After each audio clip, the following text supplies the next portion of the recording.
Good morning, everybody. 11:33 a.m. Eastern Time on Sunday, July 31st, 2022. Chad Xavier Harris here, recording live from Duluth, GA. Chad Xavier Films, Chad Xavier Trades. Black guy dipping, black guy pippin, pippin, pip, pip, P-I-P, P-I-N-G, P-I-P, P-I-N-G, right? Mr. P-I-P, P-I-N-G, right? Pit, ping, ping pong, pit, pit, ping pong. You're playing ping pong with the pips. Ping pong, the pips. Ping pong, ping pong, ping pong. Bruce Lee, ping pong, nigga. Spinning round, round, kick that motherfucker, nigga, right? So, right? You know what I'm saying? Real shit, real shit, real shit. I need a selfie stick. This is crazy. I love this angle. I need a selfie stick. I need to get that. Real talk. So today is Sunday, my most like exciting day of the week because the market opens up. So it's the end of your 36-hour weekend. As a currency trader, you only have a 36-hour weekend. The market is closed half of Friday and half of Sunday. So Friday and Sunday are both half days. So together they equal one full day. So in total, you'd be trading for like 6 days from like Sunday to Friday, but it's half of Sunday and half of Friday. So Sunday and Friday make 5 days. So you have Sunday and Friday one day, and then Monday, Tuesday, Wednesday, Thursday. So 4 days, Monday through Thursday, and then Friday and Sunday are one day because they are both half days. Friday it closes at 5 p.m. and it opens at 5 p.m. on Sunday. So 36 hours. Alright, I just woke up a few hours ago, went to the store, got Black and Mild or whatever. Um, I was hitting my oil and then it was like leaking, so I had to clean it. And so I like dipped the Black and Mild in the oil and smoked it. And, like almost a slight headache, a little bit, right? But that was cool just to see what's up, Dip it. Lace the Black and Mild in oil, right? So fucking crazy. And I'm just trying to get in the groove, man. I was still waking up a little bit. Woke up at like 10 o'clock. So, just trying to get back in the groove, bro. Give me a second, you know what I'm saying? Just waking up. I'm not gonna lie, like, when I got up and I started walking to the store, I was just like feeling like slight depression, just slight. Like, it's still there, it's never gonna leave. And so it was still there. It was just slight, and I was just, I teared up a little bit. And didn't want to push it too far on the, I was like, let me embrace it. And I embraced it, tear a little bit, and then it was like, all right, let's try to face it and replace it. You embrace it, and you face it. You face it, you embrace it, and then you replace it. So the emotion comes, you face the emotion. That's what it is. Look at the emotion dead in the eye. This is how I feel. It sucks. All right, boom. Embrace it. Embrace it. Give it a hug. Give it a hug. This is your emotion. Like, we can't run from this emotion. Like, we can't run from this emotion, bro. The emotion of, you know, of you, your emotion. Like, you can't run from your emotion, bro. So, like, when you feel it, you have to feel it and embrace it. Give it a hug. Like, what if the emotion wasn't trying to hurt you? What if the pain itself was in pain? Like, it's pain, right? So, what if it's you in pain? Like, your emotion is your pain. So, face your pain, embrace the pain, give it a hug. Like, we're running from this depressed emotion that's following us. Like, just turn around and give it a hug and just say that it'll be okay, but you have to take charge. You have to be in control of what's going on, not the pain body. The pain body has to stay behind you. You can't lead the way. Don't let your pain body get in front of you and lead the way. You know, the pain body's chasing you. Stop, turn around, face it. You know what I'm saying? Embrace it, give it a hug, you know, embrace the feeling, just embrace it, just like This is how I feel right now. And then from there, you decide, do I want to feel this way? And it's like, obviously you don't. So now you have to work on replacing it. And that's what I go through all day. Just all day.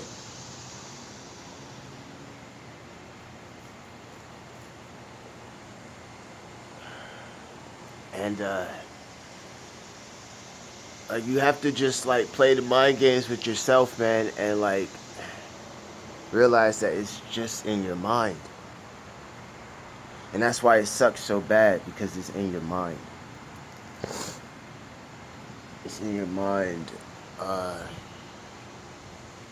and you have to just realize that that's the only place it is. But your mind is such a vital part. That's your computer. It's a virus in your fucking computer. So when the shit starts tweaking out, just realize my shit got a virus.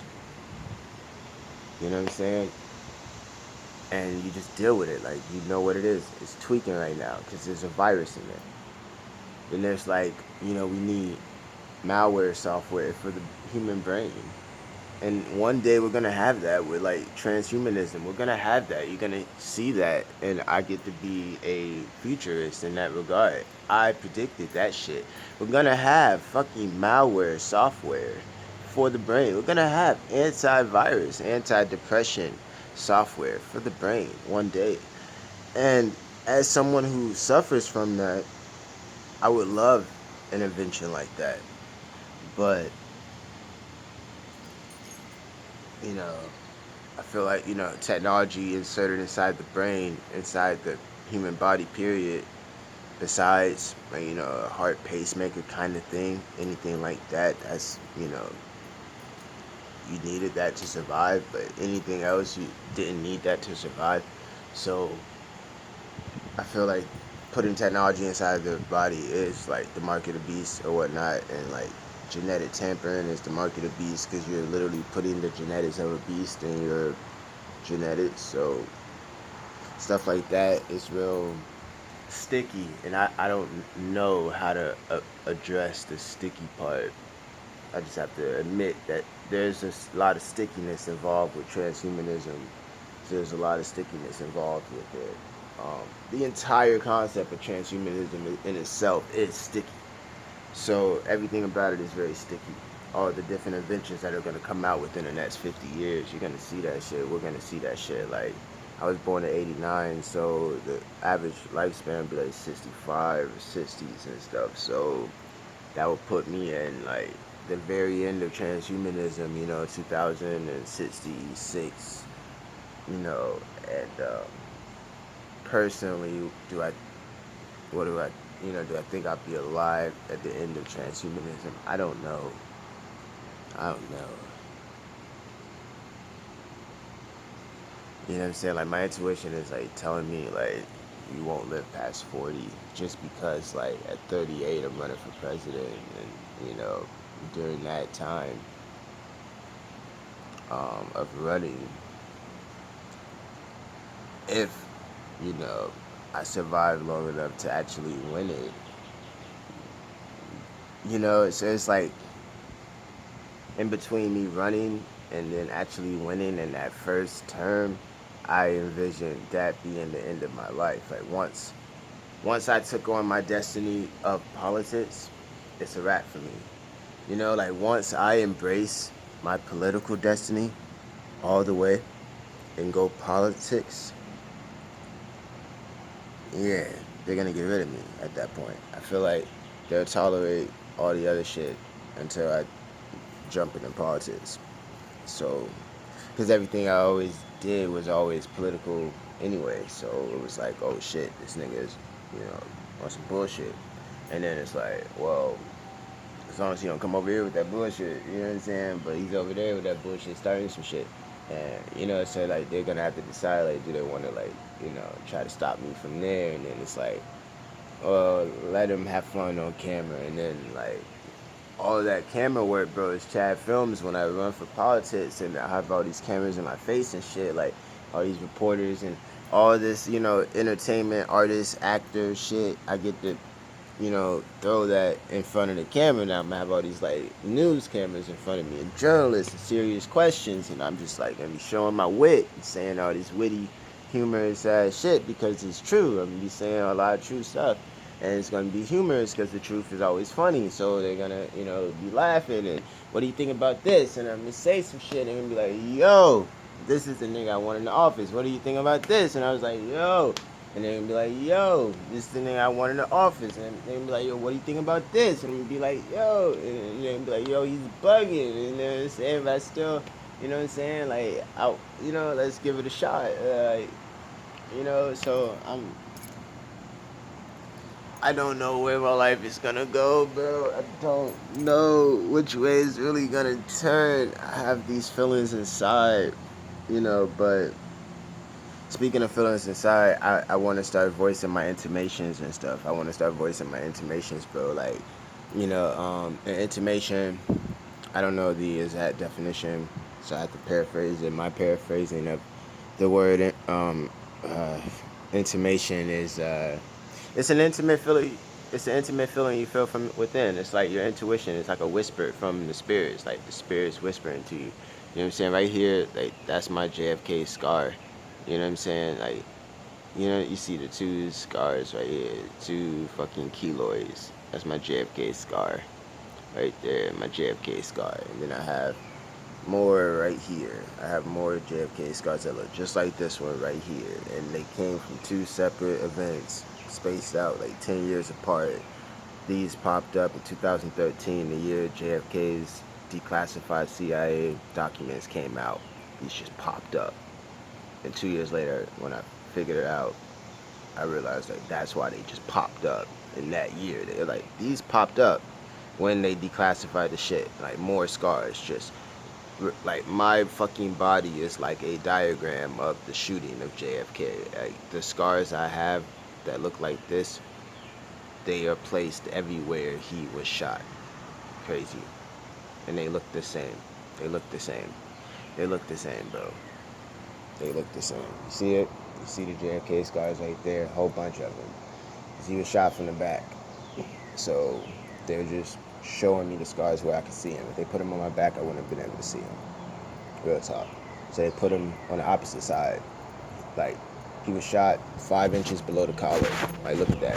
It's 5. You see my collar? It's 5 inches below the collar. You see that? That's my collar, right? You see the collar? Boom.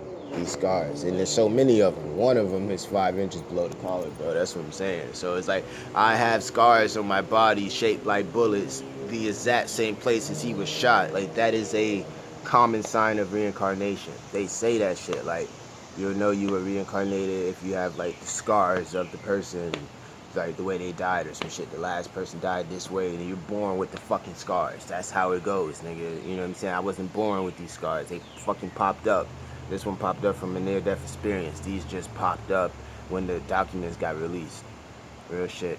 They just came out of nowhere. Just nothing happened. It just started appearing right there, and it just stopped, and that was it. You know what I'm saying? Weird shit, bro. Weird shit. And then, of course, I have a beauty mark on my neck and, like, right in the throat, and that's where he was shot, in the throat. So I have marks everywhere he was shot. Like, he was shot, like, in the back of the head. Like he was shot in the back and the front. Like this nigga was lit the fuck up. They shot this nigga like 5 times in the head. Like he was shot the fuck up, bro. That's why his brain was exploded. It was not one fucking bullet. It was a bunch of fucking bullets. Like a bunch of bullets missed, but a couple did eventually hit when they stopped the fucking car. They stopped the fucking car.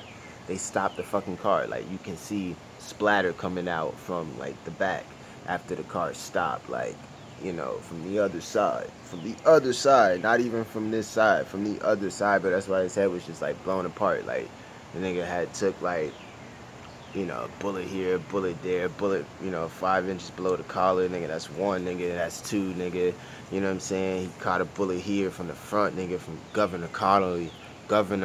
Watch this Zapruder film. What's that black bar at the bottom? What's the black bar? And it's moving. How the fuck is a black bar moving? They're moving that. That was edited. They were moving the black bar to cover up something in Governor Connolly's hand. What was it? A fucking gun.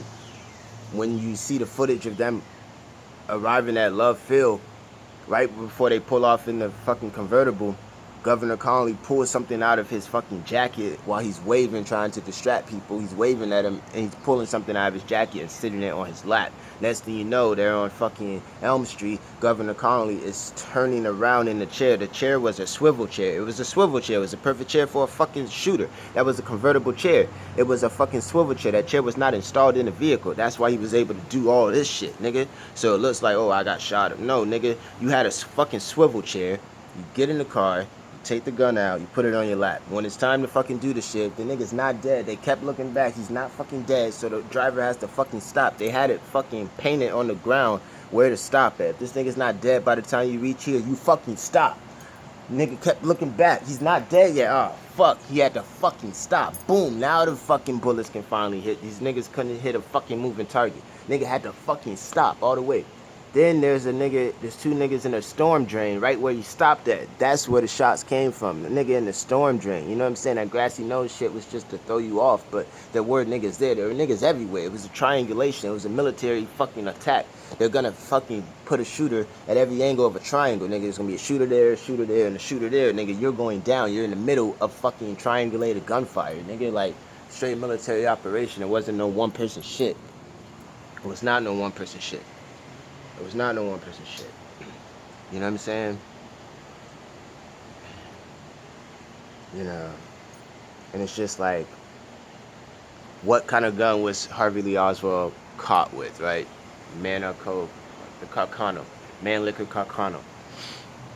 Italian gun. Come on now. It's like a mob reference, nigga. It's like a mob reference. Either they're trying to blame it on the mob by doing that, or the mob was involved and that was just their little joke. What's the type of gun that the nigga who killed the president had? An Italian rifle. Real shit, bro. Like, you know what I'm saying? It was like, you know, Italians were here, nigga. Like, you know, and then there was another gun found that same day before the Carcano, nigga. The first cop is like Craig David or some shit. His name was like Roger Craig or something Craig. They killed him. He was a cop, detective. He fucking went on camera and said, the first gun I found was a 757 Mauser. They killed the cop, bro, for saying that shit. Real shit, bro. That nigga died, bro. First gun he found was a 757 Mauser, bro. Or some shit like that. It was a something Mauser. 7.65 Mauser. Then you watch the news reports before, you know, when the news was actually reporting the real shit. The news kept saying different guns. They were like, they found a British 30-30 rifle. Like, come on, man. There's multiple motherfucking shooters, dog. You know what I'm saying? People pointing at other windows opposite, you know, 6th floor, but the opposite side. That's where the fucking fire came from. This nigga was never in that room. He was in the lunchroom, and they were just setting him up, bro. You know what I'm saying? And, like, you know what I'm saying? Like, motherfucking Harvey Lee Oswald was a CIA agent, bitch. You know what I'm saying? That whole defector Russia was part of CIA shit. That's how you do it. And he was a double agent. And then he was an FBI informant at the same time. He was Hoover's top informant. They were even saying he was doing cancer research. This nigga was like into researching cancer, bro, in the 60s, dog. Like, he was just set up. He was an important person. They were trying to get out of the way too, and they set him up, you know. But like he was working with JFK, bro. Harvey Lee Oswald was responsible for helping shutting down the CIA boot camps that Kennedy wanted shut down. Kennedy said, I want these shit shut down. So they ended up sending Oswald to find the camps. They had other CIA people